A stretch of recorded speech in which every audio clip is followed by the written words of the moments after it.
pure and enhanced perception.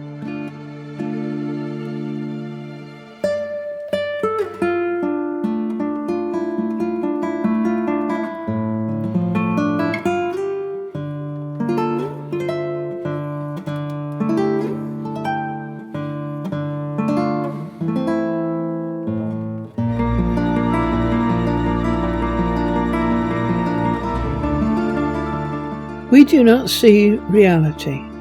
See video reality. The input we get from our five senses is adapted by a system of perception until we actually get a view suited to our environmental niche. We are unable to perceive the minute, unable to smell like a dog,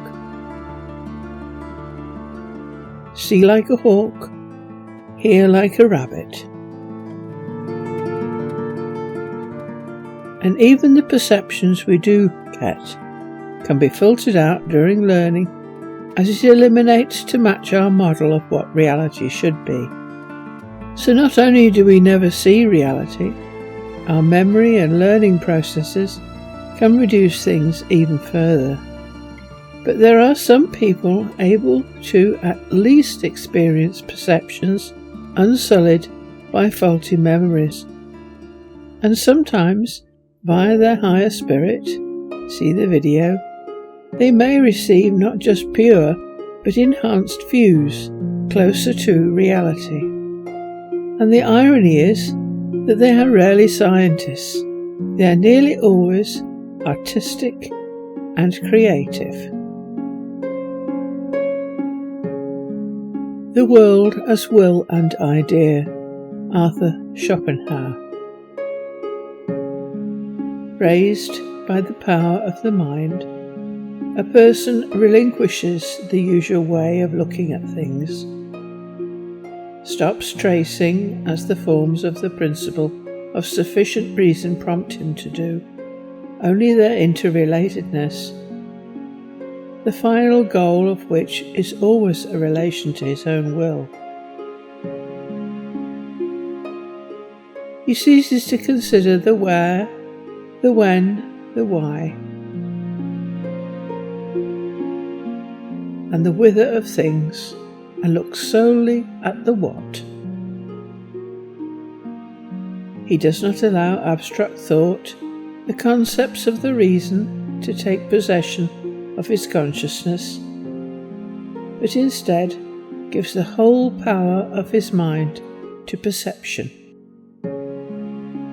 immerses himself entirely in this, and lets his whole consciousness be filled with the quiet contemplation of the natural object actually present, whether a landscape, a tree, a crag, a building, or whatever it may be. He loses himself in this object. That is, he forgets his very individuality, his will, and continues to exist only as the pure subject, the clear mirror of the object, so that it is as if the object alone were there, without anyone to perceive it, and he can no longer separate the perceiver from the perception. But the two have become one, because the whole consciousness is filled and taken up with one single sensuous picture. If the object has to such an extent passed out of all relation to something outside it, and the subject out of all relation to the will, then what is known is no longer the individual thing as such, but the idea, the eternal form, the immediate objectivity of the will at this grade. The person wrapped in this perception is thereby no longer individual, for in such perception the individual has lost himself, but he is a pure, will-less, painless, timeless subject of knowledge. In such contemplation, the particular thing becomes, at a stroke, the idea of its species, and the perceiving individual becomes pure subject of knowing.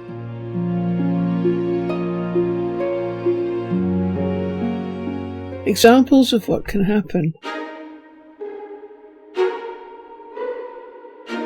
We have provided a playlist that provides examples of ways in which this can happen. Perhaps the person is graced with the ability to see levels of detail impossible with the eyes. Occasionally, even microscopic levels of detail. See the playlist video, Tardigrades, Chubby, Misunderstood, and Not Immortal. Objects can also be, as Huxley describes in the first video, transfigured in some way, often with light or meaning. The composer acts to heighten the pure perception gained by adding luminosity, the light of the spiritual world. But there may also be distortion, the sort that Lewis Carroll and Tenniel depicted so well in the Alice books.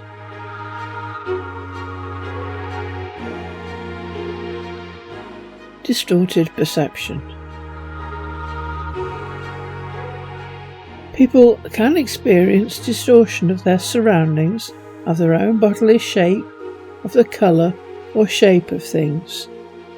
Distortion can eventually morph into hallucination or vision, where the person has no idea which reality they are in. It is not as counterproductive as one may initially believe. Many famous artists have used the effects produced by distortion to produce their paintings and been inspired by the effects.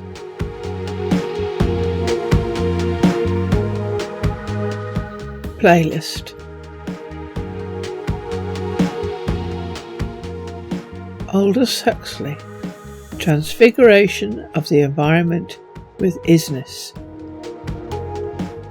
The first video in our playlist is the extract from Aldous Huxley's book Doors of Perception, where he describes as a first-person account what happened to him in this experience. It is one of the few written accounts of this sort of experience. F.S. Lowry, Transfiguration by Light.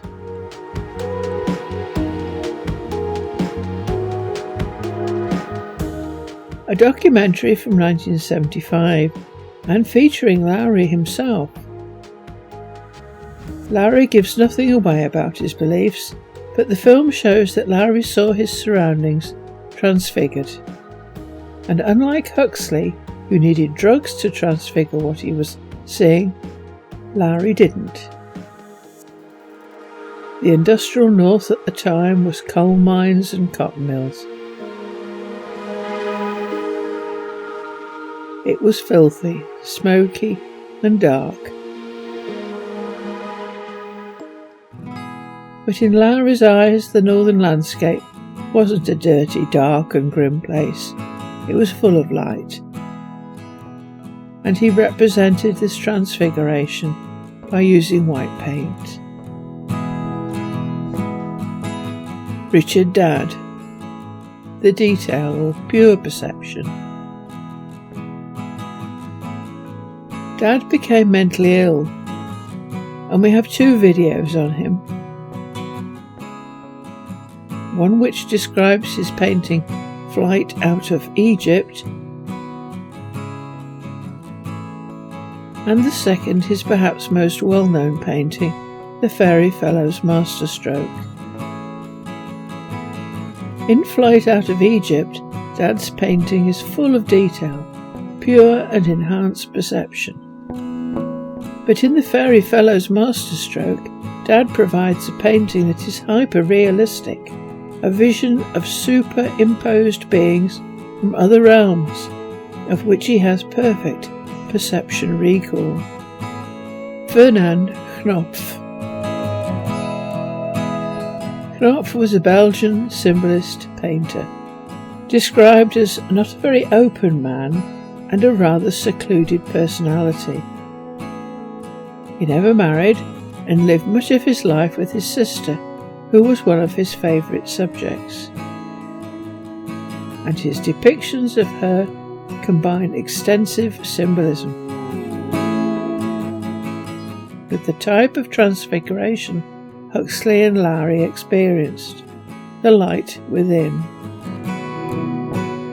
The video we have chosen has an excellent selection of pictures, but no explanation, giving you the chance to appreciate his work.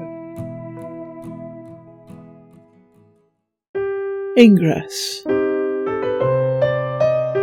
The next video we have chosen takes a different turn. The historical background to the painting and a description of Ingress himself is provided by Chris Riopel, the Neil Weisstreich curator of post-1800 paintings. The talk describes the painting Madame Moitessier, a painting that took 12 years to complete.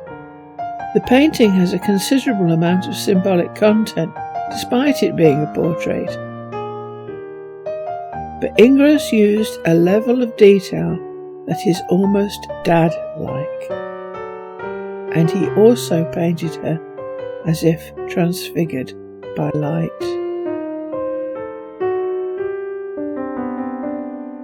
Louis Wain. Louis Wain was a freelance artist. His work initially included a wide variety of animals, but in the end, Wain painted and drew cats.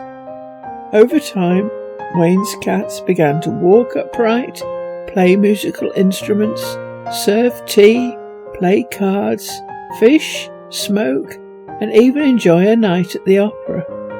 But eventually his cats became abstract, with patterns and colours reminiscent of those painted by those on hallucinogens. In other words, something was affecting his brain. There are any number of possibilities: laudanum, heavy metals such as lead in pipes, glass, etc., mercury, toxins from smoke, even parasites. Toxoplasma gondii is a parasite which is excreted by cats in their feces. There are also arguments about the result: schizophrenia, Asperger's syndrome, but this is simply giving a name to a set of symptoms.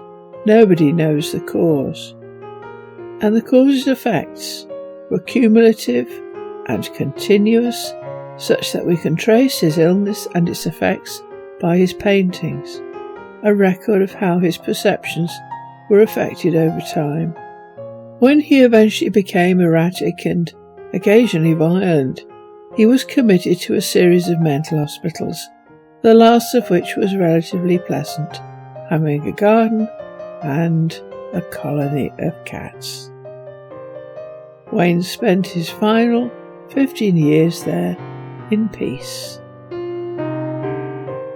Was his perception distorted, or was it closer to reality? Was the funnel, the constricting belt that reduces what we perceive to only that which we need to function, loosened, maybe even removed?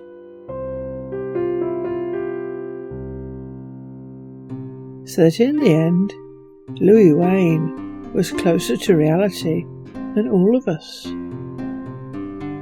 Tardigrades. The last video in the playlist aims to show what some people are able to see when the constrictions and funneling effect are removed from vision. They may be able to see like a hawk, or with gradually strengthening inner sight, perceive things normally only accessible via a microscope.